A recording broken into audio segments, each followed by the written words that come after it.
Hello friends, standard 11 આપણે synthesis ઓર કન્જક્શન્સ ભણીએ છીએ. આગળના વિડીયોમાં તમને કેટલાક સંયોજકો સમજાવેલા છે. બાકીના સંયોજકો આ વિડીયોમાં સમજી લઈએ. બરાબર, મોટાભાગના બધા જ સંયોજકો જે તમારા ઉપયોગમાં આવે છે એ બધા જ લઈ લીધા છે. જે બાકી છે એ આજના લેક્ચરમાં કમ્પ્લીટ કરી દઈએ, એટલે નેક્સ્ટ વિડીયોની અંદર તમારા પેરેગ્રાફ રાઇટિંગ, સંયોજકો પેરેગ્રાફમાં કઈ રીતે પૂછાશે એની પ્રેક્ટિસ કરીશું. એડજેક્ટિવ ક્લોઝના સંયોજકો કાલે સમજાવવાના શરૂ કરેલા. એમાં લાસ્ટ વિડીયોમાં તમે વુ, વુમ, વુઝ આ 3 ભણેલા છો. ત્યાંથી આગળ જુઓ. આગળનો સંયોજક છે તમારો વિચ, જેનો અર્થ થાય છે કે, જે. આ સંયોજકનો ઉપયોગ ક્યારે કરવામાં આવે તો વ્યાખ્યા એવું કહે છે, એની ઓળખ છે કે જો પ્રથમ વાક્યમાં નાઉન તરીકે કોઈ નિર્જીવ વસ્તુ અથવા કોઈ પ્રાણી કે પક્ષીનો ઉલ્લેખ થયો હોય. પહેલા વાક્યમાં, જેને મુખ્ય વાક્ય કહેવામાં આવે, એ પ્રથમ વાક્ય કે મુખ્ય વાક્યની અંદર નાઉન તરીકે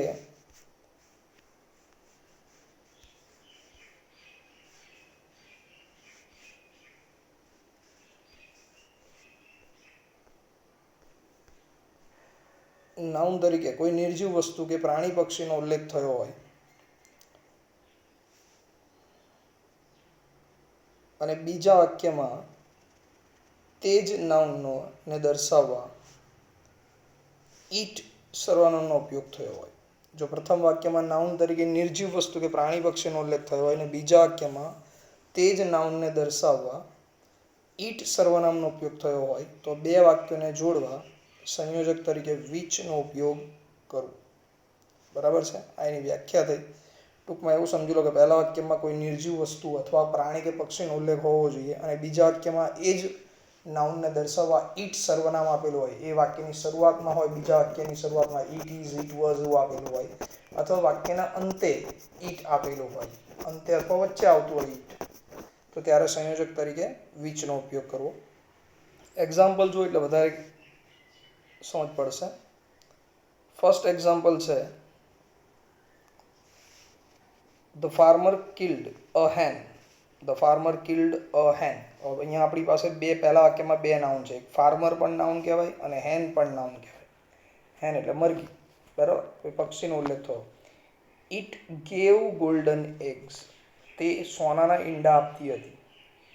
તો ઈંડા જે આપતું, ઈંડા કોણ આપતું હતું? મરઘી આપતી હતી. એટલે આપણા વાક્યનો, પહેલા વાક્યનો મુખ્ય નાઉન કોણ? હેન. અને બીજા વાક્યમાં એને જ દર્શાવવા માટે જોઈ શકો તમે ઈટ સર્વનામ આપેલો છે. બરાબર, તો ત્યારે પહેલા વાક્યમાં જે નાઉનનો ઉલ્લેખ થયો છે હેનનો, એના જ વિશે બીજા વાક્યમાં ઉલ્લેખ કરવામાં આવેલો છે અને ઈટ સર્વનામ પણ આપવામાં આવેલો છે. તો ત્યારે સંયોજક તરીકે વિચનો ઉપયોગ કરવો. તો હવે તમારું વાક્ય જોડાશે. ધ ફાર્મર કિલ્ડ અ હેન. પ્રાણી, પક્ષીનો ઉલ્લેખ થઈ ગયો. પક્ષી વિશે નાઉન તરીકે પક્ષી છે, તો હવે સંયોજક મૂકીશું વિચ. વિચ મૂકો એટલે બીજા વાક્યમાંથી ઈટ કાઢી નાખવાનો અને બાકીનું વાક્ય જોડી દેવાનો. Which gave golden eggs. બરાબર, ખેડૂતે એ મરઘી મારી નાખી કે જે સોનાના ઈંડા આપતી હતી. બરાબર, આવું જ બીજું વાક્ય, the thieves looted the bus. The thieves looted the bus. ચોરોએ બસ લૂંટી લીધી હતી. We were travelling in it. અમે તેમાં પ્રવાસ કરતા હતા. તો ઈટ કોના માટે આપેલું છે? બીજા વાક્યમાં ઈટ જે આપેલું છે, આ ઈટ એ કોના માટે આપેલું છે? તો પ્રથમ વાક્યનું નાઉન છે બસ, એના માટે આપવામાં આવ્યું છે.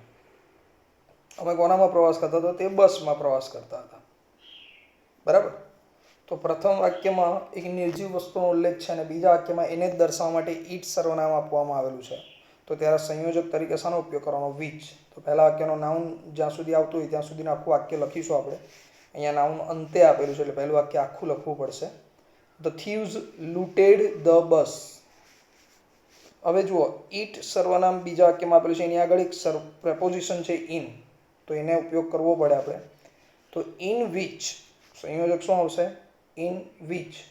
હવે સંયોજક પછી પહેલું વાક્ય, બીજું વાક્ય બાકીનું, વી વર ટ્રાવેલિંગ.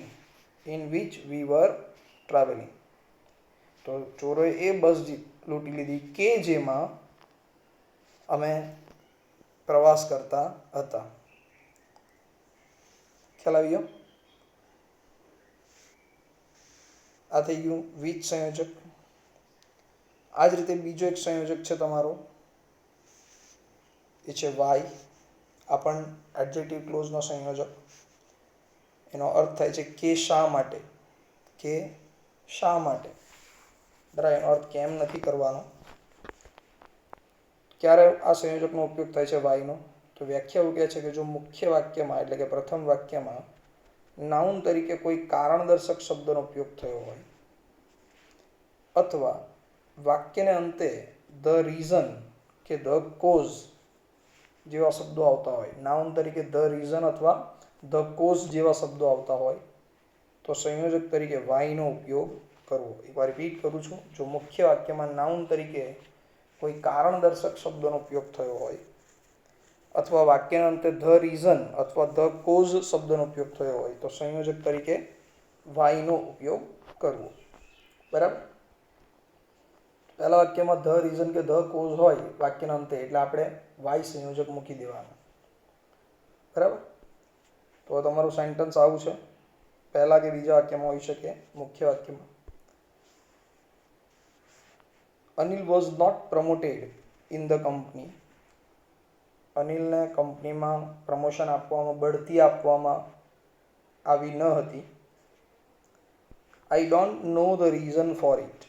મને તે માટેનું કારણ ખબર ન હતી. તો મને એ કારણ ખબર ન હતી કે શા માટે અનિલને કંપનીમાં પ્રમોશન આપવામાં આવ્યું ન હતું. બરાબર. કે શા માટે, કારણ જાણવું છે. રીઝન શબ્દ આપેલો છે અહીંયા નાઉન તરીકે. તો સંયોજક તરીકે શાનો ઉપયોગ કરવાનો? વાય. તો હવે જે વાક્યમાં રીઝન કે કોઝ આપેલું એને પહેલાં લખવાનું આપણે, અને એમાંથી આ ફોર ઇટ, બીજા વાક્યમાં જે ફોર ઇટ શબ્દ આપેલું છે એ કાઢી નાખવાનું. તો તમારું મુખ્ય વાક્ય આગળ આવશે. આઈ don't know the reason. I don't know the reason. મને કારણ ખબર નથી કે શા માટે, એટલે વાય. હવે પહેલું વાક્ય કારણ લખવાનું. Anil was not promoted in the company. કે શા માટે અનિલને કંપનીમાં પ્રમોશન આપવામાં આવ્યું ન હતું. બરાબર. આવી રીતે પણ આવી શકે. અને વાક્યની શરૂઆતમાં પહેલા વાક્યમાં, મુખ્ય વાક્યમાં રીઝન કે કોઝ શબ્દો હોય. પહેલું વાક્ય છે do you know the reason for it. શું તમને એ માટેનું કારણ ખબર છે? They have been fined by the police. તેમને પોલીસ દ્વારા દંડ કરવામાં આવ્યો હતો. તો શું તમને કારણ ખબર છે કે શા માટે તેઓને પોલીસ દ્વારા દંડ કરવામાં આવ્યો હતો?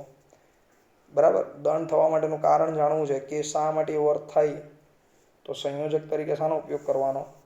વાયનો. તો હવે તમારું વાક્ય બનશે, પહેલું વાક્ય પ્રશ્નાર્થ છે. Do you know the reason. Reason શબ્દ આવે એટલે તરત સંયોજક મૂકી દેવાનો વાય. હવે વાય સંયોજક મૂકે એટલે તરત ઉપવાક્ય આવવું જોઈએ, બીજું વાક્ય.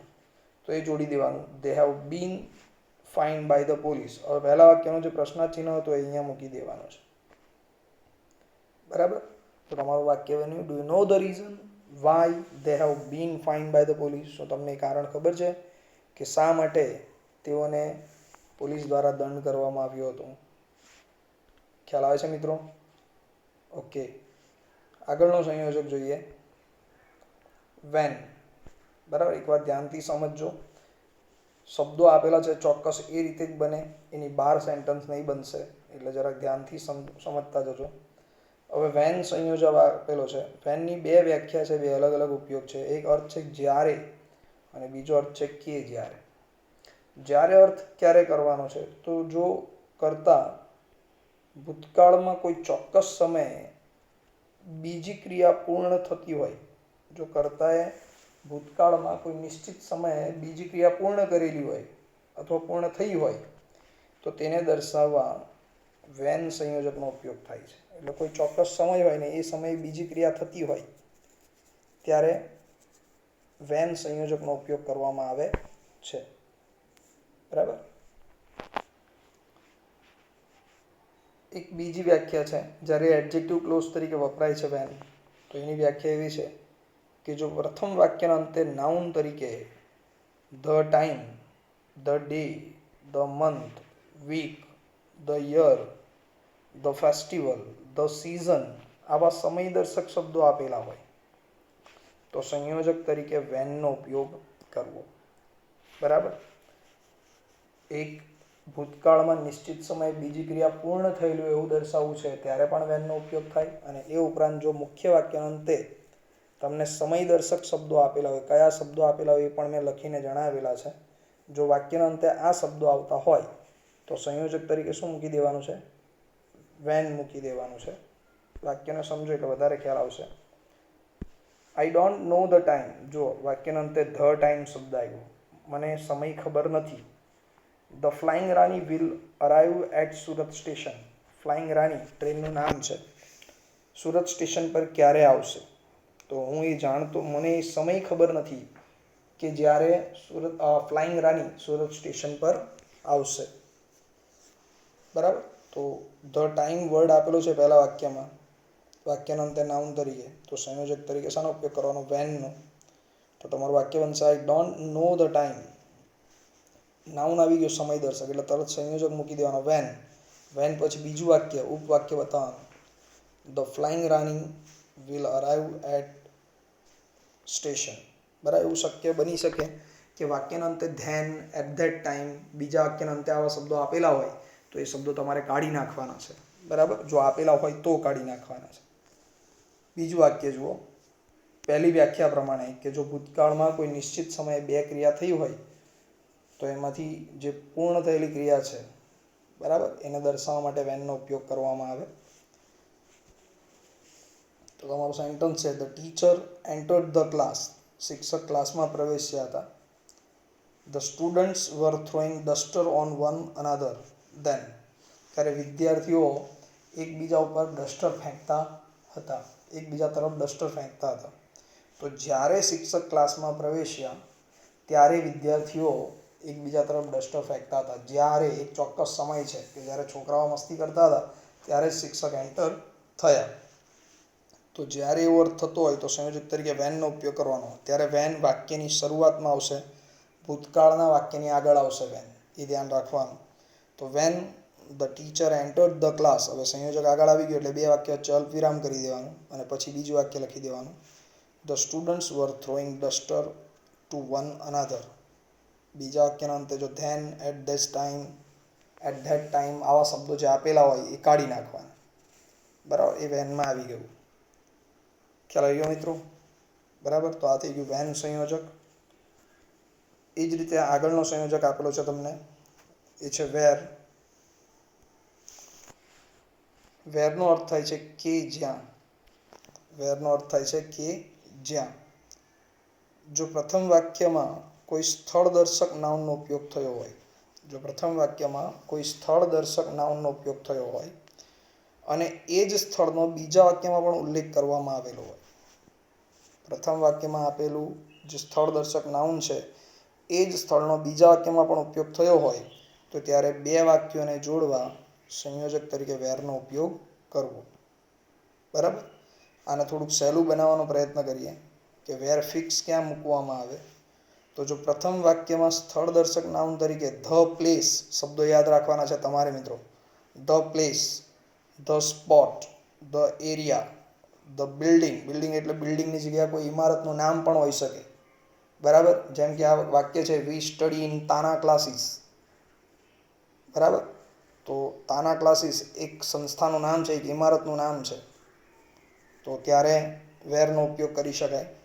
પછી ફોલ્ટ શબ્દ આવે, ગાર્ડન શબ્દ આવે અથવા કોઈ ગાર્ડનનું નામ આવે તો જ્યારે આવા સ્થળ દર્શક શબ્દનો ઉપયોગ થયો હોય ત્યારે સંયોજક તરીકે વેરનો ઉપયોગ કરવો. બરાબર.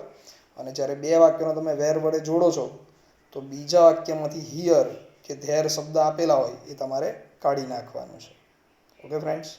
તો આ થઈ ગઈ વેર વિશેની સમજૂતી. એના એક્ઝામ્પલ જુઓ. પહેલું વાક્ય છે આઈ ડોન્ટ નો ધ પ્લેસ. એક સ્થળ દર્શક નાઉન આવી ગયું the place. I don't know the place, મને એ સ્થળ ખબર નથી. બીજું વાક્ય છે આઈ have put my keys there. બીજા વાક્યમાં એ જ સ્થળને દર્શાવવા માટે ધેર શબ્દ આપેલો છે. તો મને એ સ્થળ ખબર નથી કે જ્યાં મેં મારી ચાવીઓ મૂકી છે. બરાબર. તો કે જ્યાં એવો અર્થ થાય, બે વાક્ય જોડાઈ દીધા, બે અલગ અલગ વાક્યો બોલવા, એને એક જ વાક્ય જોડે જોડી દીધું, સંયોજક વડે જોડી દીધું, એક અર્થપૂર્ણ વાક્ય બની ગયું આપણું. તો તમારું સેન્ટેન્સ બનશે હવે આઈ don't know the place. The place સ્થળ દર્શક નામન આવી ગયું એટલે સંયોજક મૂકી દેવાનો વેર, કે જ્યાં. હવે વેર મૂકી દો એટલે બીજા વાક્યમાંથી ધેર કાઢી નાખવાનું છે અને પાછળનું વાક્ય જોડી દેવાનું where I have put my keys. I don't know the place, મને એ સ્થળ ખબર નથી કે જ્યાં મેં મારી ચાવીઓ મૂકી છે. બીજું વાક્ય જુઓ, Dandi is the historical place. Dandi એક ઐતિહાસિક સ્થળ છે. બરાબર. એક સ્થળ આવી ગયું, પ્લેસ આવી ગયું શબ્દ જુઓ. બરાબર. બીજું વાક્ય છે Gandhiji broke the law of salt here. ગાંધીજીએ અહીં મીઠાના કાયદાનો ભંગ કર્યો હતો. બરાબર. તો દાંડી એ સ્થળ છે કે જ્યાં ગાંધીજીએ મીઠાના કાયદાનો ભંગ કર્યો હતો. બે અલગ અલગ વાક્યોની જગ્યાએ એક અર્થપૂર્ણ વાક્ય બની ગયું. તો હવે ધ પ્લેસ આપેલું જ છે વાક્યમાં, ત્યાં સુધીનું વાક્ય લખી દઈએ.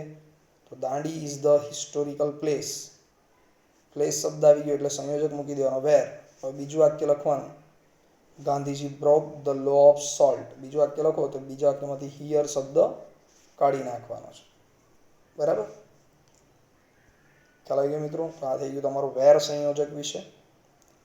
આવો જ એક બીજો સંયોજક છે ધેટ. ધેટનો ઉપયોગ ક્યારે કરવાનો છે એ જોઈ લઈએ. ધેટનો પહેલા અર્થ છે કે, કહ્યું કે, જાણ કરી કે. તો જ્યારે કોઈ ક્રિયાની જાણ કરવી છે અથવા માહિતી આપવી છે કે અહેવાલ રજૂ કરવો છે ત્યારે સંયોજક તરીકે ધેટનો ઉપયોગ કરવામાં આવે. સામાન્ય રીતે છે ને જ્યારે બીજા વાક્યમાં, સાંભળજો, જ્યારે બીજા વાક્યમાં, એ તમારું મુખ્ય વાક્ય હોય બીજું વાક્ય, જ્યારે બીજા વાક્યમાં ક્રિયાપદ તરીકે સેઝ, ટોલ્ડ, ઇન્ફોર્મ, ડિક્લેર, બરાબર, ઓર્ડર્ડ, આવા શબ્દો આપેલા હોય, ક્રિયાપદ તરીકે આવા શબ્દો આવતા હોય ત્યારે સંયોજક તરીકે ધેટનો ઉપયોગ કરવો. આ ઉપરાંત મુખ્ય વાક્ય એટલે કે બીજા વાક્યના અંતે અંતે ફિક્સ, ઈટ, સો કે ધીઝ આપેલું હશે. મુખ્ય વાક્ય એટલે કે બીજા વાક્યના અંતે ઈટ, સો કે ધીઝ હોય ત્યારે બે વાક્યોને જોડવા ધેટ સંયોજકનો ઉપયોગ કરવાનો. બરાબર. અને જ્યારે ધેટ સંયોજકનો ઉપયોગ કરો તો એ બીજું વાક્ય, આ ઈટ, સો કે ધીઝ વાળું જે વાક્ય હશે મુખ્ય વાક્ય, એને આગળ લેવાનું, પહેલાં લખવાનું. અને એ લખતી વખતે, સંયોજક વાપરતી વખતે બીજા વાક્યમાંથી ઈટ, સો કે ધીઝ કાઢી નાખવાનું છે પહેલાં. જે ઓળખવા માટે શબ્દો છે એ કાઢી નાખવાના છે. પછી ધેટ મૂકવાનું ત્યાં અને પછી આગળનું વાક્ય લખી દેવાનું. આવું પૂછાય જ છે, આનો ઉપયોગ વધારે આવે છે આ સંયોજકનો. તો એના એક્ઝામ્પલ જુઓ એટલે ખ્યાલ આવી જશે તમને. પહેલું વાક્ય છે the temperature on the earth is increasing day by day. પહેલું વાક્ય એવું કહે છે કે પૃથ્વી ઉપરનું તાપમાન દિવસે ને દિવસે વધતું જ જાય છે. The scientist declare this. વૈજ્ઞાનિકોએ આવું જાહેર કર્યું છે. તો વૈજ્ઞાનિકોએ જાહેર કર્યું છે કે, બરાબર. જો વૈજ્ઞાનિકોએ જાહેર કર્યું છે એટલે એ મુખ્ય વાક્ય થયું, એને પહેલાં લખવાનું. જો મુખ્ય વાક્યના અંતે ધીઝ આપેલું છે તો આ ધીઝ કાઢી નાખવાનું અને ત્યાં સંયોજક મૂકી દેવાનો છે ધેટ. બરાબર. ને ત્યાર પછી આગળનું વાક્ય લખી દેવાનું. આટલું જ કરવાનું છે. આ વાક્યથી, બીજા વાક્યથી શરૂઆત થશે.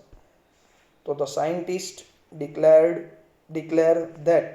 વૈજ્ઞાનિકોએ જાહેર કર્યું કે, માહિતી આપે છે, જાણ કરે છે, એટલે ધેટ સંયોજક મૂકીને આગળનું વાક્ય the temperature on the earth is increasing day by day. બરાબર. વૈજ્ઞાનિકોએ માહિતી આપી છે કે પૃથ્વીનું તાપમાન દિવસે ને દિવસે વધતું જ જાય છે. આવું બીજું વાક્ય છે the school will be reopen soon. બીજું વાક્ય એવું કહે છે કે સ્કૂલો ટૂંક સમયમાં જ ફરીથી ખોલવામાં આવશે, ફરીથી શરૂ કરવામાં આવશે. We hope so. We hope so, અમને એવી આશા છે. તો અમને આશા છે કે સ્કૂલો ટૂંક સમયમાં જ શરૂ થશે. તો આશા છે કે એવો અર્થ થયો, જાણ કરે છે, માહિતી આપે છે, એટલે ધેટ સંયોજકનો ઉપયોગ કરવાનો. અને બીજા વાક્યમાં આપેલું આ સો કાઢી નાખવાનું છે. તો તમારું વાક્ય આવું બનશે વી હોપ પાછળનું વાક્ય આવી ગયું પહેલું, આ મુખ્ય વાક્ય. અમે આશા છે કે એટલે ધેટ. અને હવે આ ઉપવાક્ય, the school will be reopen soon, કે સ્કૂલો ટૂંક સમયમાં જ શરૂ થઈ જશે. બરાબર. આ જ રીતે આગળનો સંયોજક છે as soon as. As soon એઝનો અર્થ થાય છે જેવું કે, તરત જ. ક્યારે આ સંયોજકનો ઉપયોગ થાય? તો જો કરતા કોઈ એક ક્રિયા પૂર્ણ કરીને તરત જ અથવા ખૂબ જ ટૂંકા ગાળામાં બીજી ક્રિયા કરતો હોય તો ત્યારે સંયોજક તરીકે એઝ સૂન એઝનો ઉપયોગ કરવામાં આવે છે. બરાબર. કોઈ એક ક્રિયા પૂરી કરીને જેવું આ કામ કર્યું કે તરત જ બીજું કામ થાય છે, જ્યારે આવું દર્શાવવું છે ત્યારે બે વાક્યોને જોડવા એઝ સૂન એઝનો ઉપયોગ કરવામાં આવે છે. એક બીજી ધ્યાનમાં રાખવાની બાબત એ છે કે જ્યારે એઝ સૂન એઝ વડે બે વાક્ય જોડો તો ધ્યાન રાખવાનું કે એઝ સૂન એઝ વાક્યની શરૂઆતમાં જ આવે, કદી વચ્ચે નહીં આવે. અને એઝ સૂન એઝ વડે જોડાયેલા બંને વાક્ય હંમેશા ભૂતકાળના હોય છે. તો તમારું વાક્ય આવું બનશે. એક્ઝામ્પલ જુઓ. The thief saw a policeman. ચોરે પોલીસવાળાને જોયો. હી રેન અવે, એ ભાગી ગયો. તો જેવો ચોરે પોલીસવાળાને જોયો કે તરત જ એ ભાગી ગયો. જેવું કે તરત જ એવો અર્થ થાય તો એઝ સૂન એઝ મૂકી દેવાનું. તો હવે તમારો સેન્ટન્સ છે એઝ સૂન એઝ વાક્યની શરૂઆતમાં. હવે મુખ્ય ઉપવાક્ય, the thief saw a policeman. ચોરે પોલીસને જોયો. આગળ સંયોજક આવ્યો એટલે વચ્ચે કોમા, પછી બીજું વાક્ય હી રેન અવે, તે ભાગી ગયો. બરાબર છે. હવે ઉપર લખેલું છે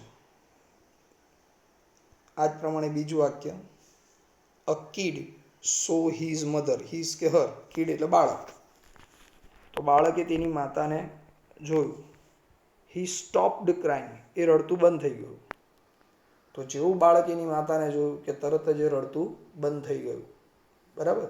એક ક્રિયા થઈને તરત જ બીજી ક્રિયા થાય તો સંયોજક તરીકે એઝ સૂન એઝ મૂકી દેવાનું. તો as soon as a kid so his mother, he stopped crying.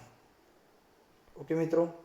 તો આટલા સંયોજક તમારે તમારી નોટબુકમાં વ્યવસ્થિત લખી દેવાના છે. બરાબર. અને હોમવર્ક તરીકે નોટબુકમાં લખી દેવાના, એકવાર સ્ટડી કરી લેવાના, વિડીયો ધ્યાનથી જોઈ લેવાનો. બરાબર. બાકીના પેરેગ્રાફ રાઇટિંગની શરૂઆત કરીશું નેક્સ્ટ લેક્ચરની અંદર. Till then bye. ધ્યાનથી જોઈને હોમવર્ક લખવાનું છે નોટમાં. Okay friends, by.